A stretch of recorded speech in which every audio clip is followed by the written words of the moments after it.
So 1,000 Friends Protecting Historic Benicia is sponsoring this event, the Benicia Arsenal, a cautionary tale, because we are very concerned about our historic districts.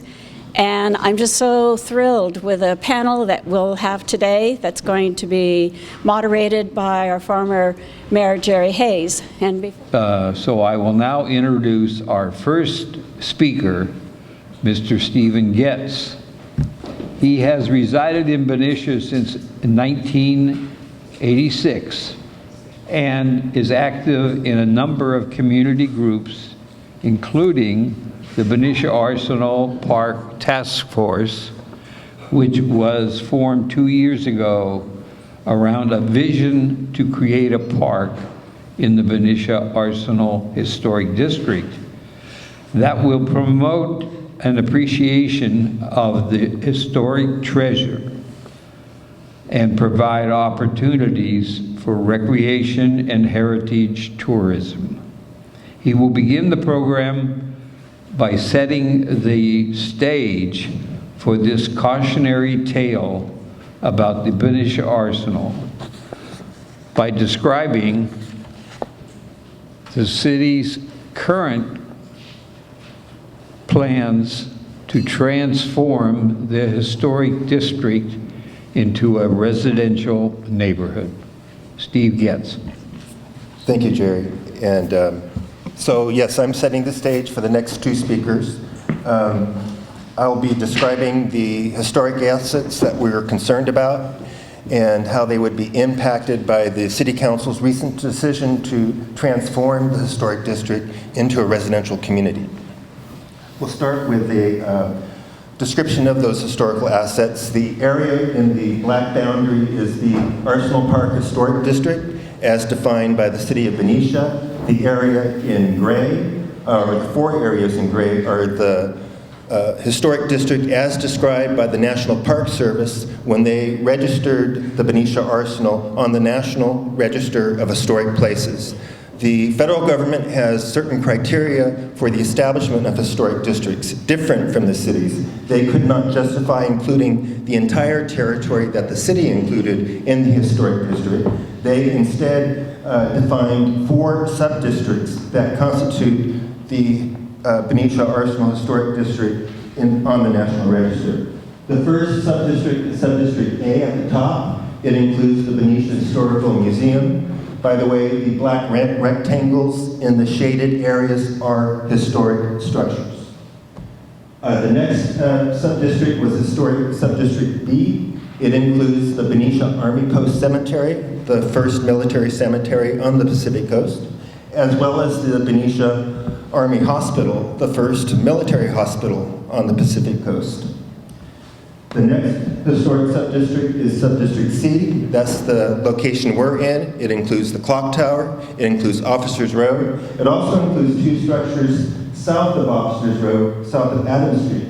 The first being the headquarters office building, and that happens to be directly south of the location of the former flagpole that was located between the commanding officer's quarters and the lieutenant's quarters, and that any ship traveling up and down Carquinez Strait could see. The yellow arrow shows you the view corridor that the Park District identified for that designation. And then just to the west, there's another building, the guardhouse, which is directly south of the lieutenant's quarters, and that also has a view corridor between the two. And this is typical of military planning to have a axial, symmetric type of plan layout. The final sub-district was Sub-District D. It includes machine shops down on Jackson Street, as well as going up Polk Street under Grant to include the Benicia Barracks building on Grant Street. So these are the historic assets that we feel are threatened by converting the historic district into a residential neighborhood. Not only are the historic integrity of this National Register district threatened, but also public safety is threatened. And but this is what precipitated our concern. The City Council last year approved 137 condos on Jefferson Street, and this year they rezoned 4 parcels in the historic district for 171 more housing units. This is looking at existing conditions along in historic subdistrict D along Officers Road, and it essentially exists pretty much as the Army left it in 1964. There's very little new construction. Now that will change significantly when it's transformed into residential neighborhood. This is a computer simulation that shows the gold buildings is the new construction. These are the 137 condos. They consist of both 3-story and 2-story structures, and you can see how they dominate the historic district. The historic structures are in blue, and then the gray structures are the non-historic structures in the historic district. Now looking in the opposite direction, to the east, towards the clock tower, this is another view where you can see how the new construction is dominating the historic district. So not only do we feel this is threatening the historic district, but here are their public safety concerns. The parcels in yellow are the parcels the city wants to have housing on and is zoned for housing. You can see how they are surrounded by heavy industrial uses which are in the white boundary. Those heavy industrial uses include the Port of Benicia, the petroleum coke terminal, and the red line are the 6 active petroleum pipelines that transport product to and from the refinery. We feel this is a very bad land use combination. Here's an example of what can happen in a heavy industrial area. This is the fire at the petroleum coke terminal last year. The top view is a view of Jefferson Street looking towards the clock tower where the condos will be constructed. The bottom view is also a view on the parcel where the condos will be constructed, looking toward the burning petroleum coke terminal less than 1,000 feet away. Here you see the petroleum coke terminal in operation, and you see it's a rather dirty operation. And maybe I go this way. Whoops. Go back. And this is a location of the 6 active petroleum pipelines which border 3 of the parcels the city has designated for residential use. So that pretty much describes the setting, the reason why we're concerned about this direction the city is headed, and so now I'll turn it back over to the moderator. Our next speaker, Gary Widman, will describe the value of historic districts to a community. Gary currently resides in San Francisco. He was stationed at the Arsenal as a first lieutenant from 1958 to 59. His subsequent positions included a professor of environmental law at UC Hastings, general counsel for the Council on Environmental Quality in the Executive Office of the President, General Counsel for the California Department of Parks and Recreation and Office of Historic Preservation. And he retired as the Director of the Office of Staff Attorneys for the 9th District U.S. Court of Appeals. Please give your welcome to Gary Widman. Think what it's going to do to the history experience. I mean, right now, you can have a history experience of going into this building, any of those other older buildings, and as you walk in, you will automatically sort of be tuned in to some extent to the 19th century, because you'll be in the 19th century realistically. It'll not be some abstract history date where you can say that something happened here in 18XYZ and aren't we glad to be here? That's what'll be left if you do nothing. Right now, your history experience is an experience, a real experience. You can go into these buildings, you can see where the old flagpole was, you can look out over the view, the same view, except for the foreground that was here in the 1800s. And you will Your curiosity will be aroused. You'll be curious about history. You'll find out what happened here, and you'll find out what happened on a national scale because of what's here. And Greg is going to fill you in on some of that. But I have a feeling that you'll probably have opportunities to learn a lot of history as this fight goes on. I mean, how many people are familiar with Benicia, the woman that your town is named after? And how many people are familiar with the role that General Vallejo played in creating Benicia and in creating this county and in protecting Northern California history and in actually making Northern California what it is today by his enthusiastic approach to the United States when he had a chance. So think about these values that you have now, and also think about the fact that this is an important place locally, that is in Northern California. This is probably one of the top 4 historic sites in Northern California. We might have to say Monterey probably has more. Sonoma sites are comparable. They have a history in Sonoma, of course, of shaping California and certainly shaping this area. But for resources, historic resources, they don't have a state capitol building. They don't have a fort of this size, an army post of this size. They do have the big historic building, the home of General Vallejo, but they don't have the 3 houses that we have on this ridgetop. So I think you're competitive with Sonoma if you make these historic resources work for you. Of course, you won't be if you abandon them.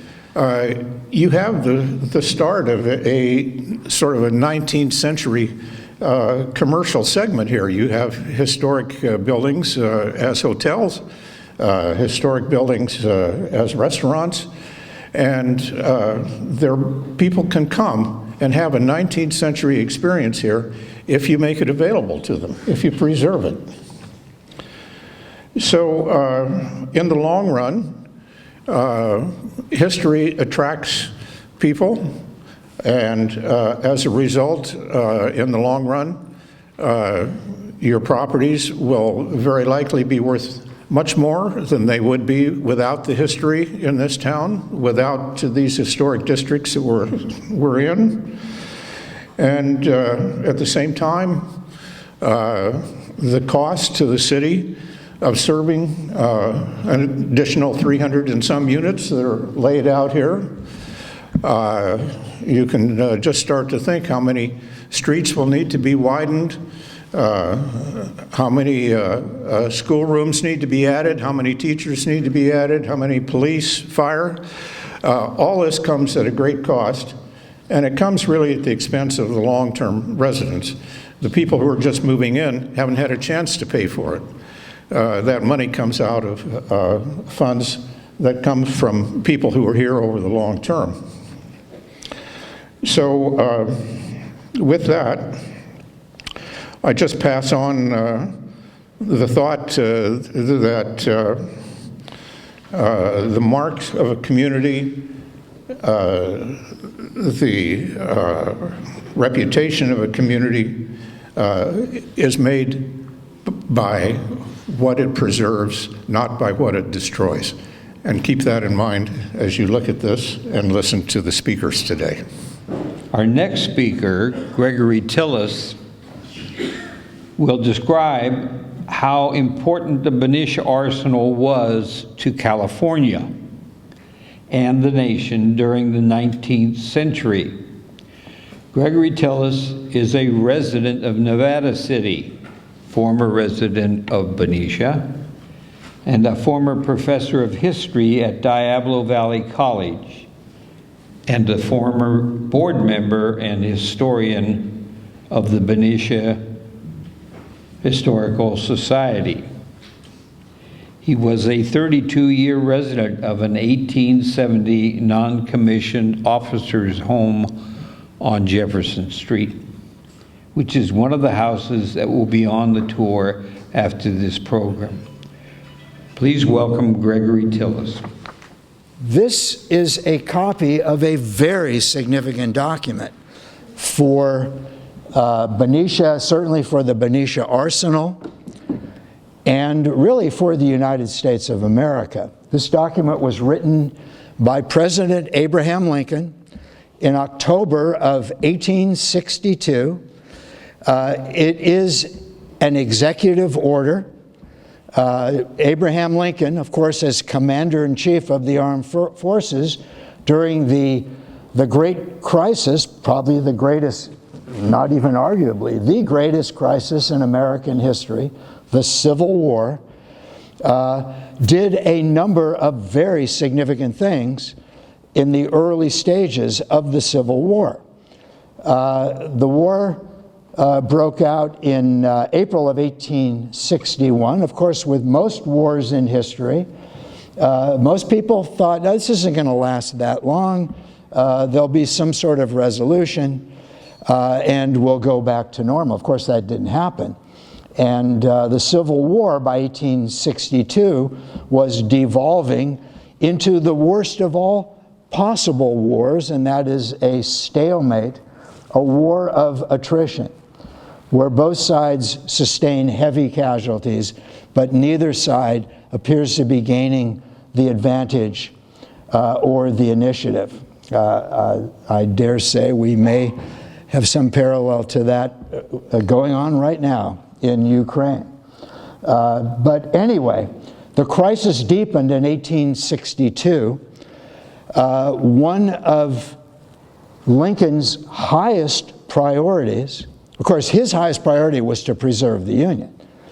And one of his highest priorities within that grand priority was to preserve the hold of the United States on the West, certainly on the Pacific coast, and most specifically California.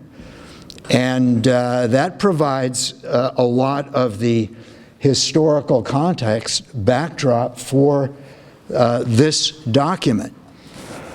And Vallejo agreed to give him 345 acres to set up this reservation. And that's pretty much how it started. In 1850, boy, it goes fast. In 1850, Captain Charles Stone was appointed by Smith to be the commander of ordnance for the Pacific coast, ordnance, weapons, supplies, and so on. And Stone agreed with Smith's perception of this area and said, this is where we're going to set this facility up. A number of veterans of the Mexican-American War who spent time here, as well as many other facilities, but came through here. And of course, some of them became extremely important players in the Civil War. This was sort of a transitional phase for their military careers. Thank you very much.